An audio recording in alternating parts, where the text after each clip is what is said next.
I'm Mehta, Editor-in-Chief of Breaking Defense. I'm here with Michael Marrow, who's our Air Force reporter. We are at the Day 3 of the Air and Space Forces Association Conference.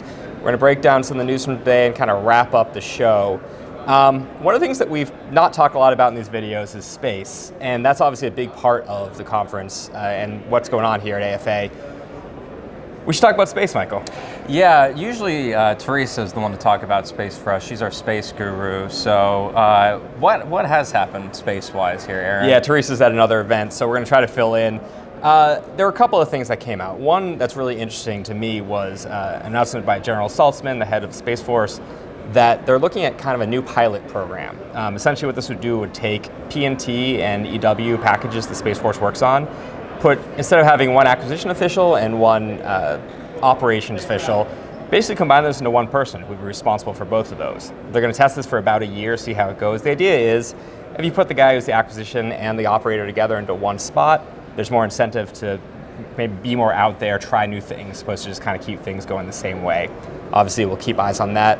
Another thing is the issue of secrecy in space, which we've heard over the years, a lot of members of the Pentagon saying, look, we can only deter enemy nations from doing things in space if we let them know what we have, so we need to declassify things. Saltzman said he's going to look pretty hard at everything that's classified, decide what the level should be.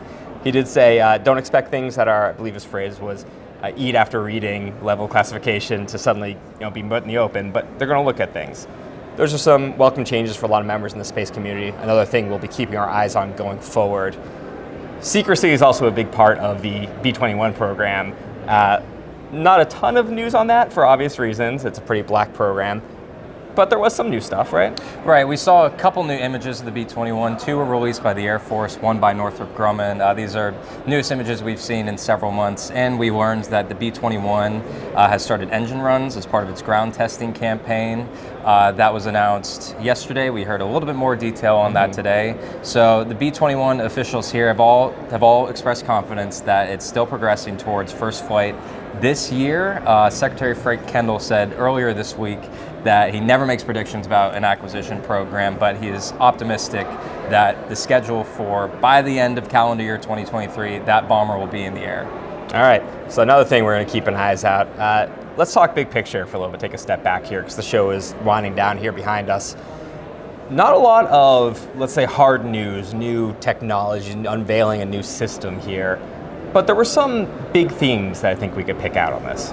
Right, so one big announcement for this show, which we covered in Breaking Defense last week, is Secretary Kendall's initiative to re-optimize the force for great power competition with China.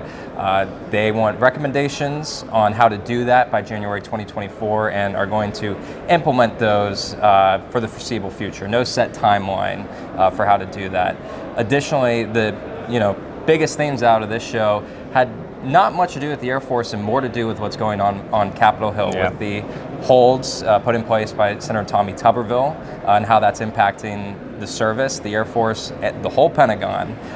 In addition to that, looming CR and possibility of a government shutdown. In fact, Speaker McCarthy, negotiating with the right flank in the House, has endorsed an impeachment inquiry into President Biden in the hopes of averting a potential shutdown. So military officials here have said that they are extremely concerned about that possibility and the harm that would cause. Yeah, one of the things that's been striking in the last couple of days is the, I would say, change in assumption Monday morning to here we are Wednesday afternoon about the chances of a shutdown. There's a lot more pessimism when you talk to people on the floor, both in uniform and in industry, that a shutdown is coming than there was even certainly in the last week, and I would say started this week.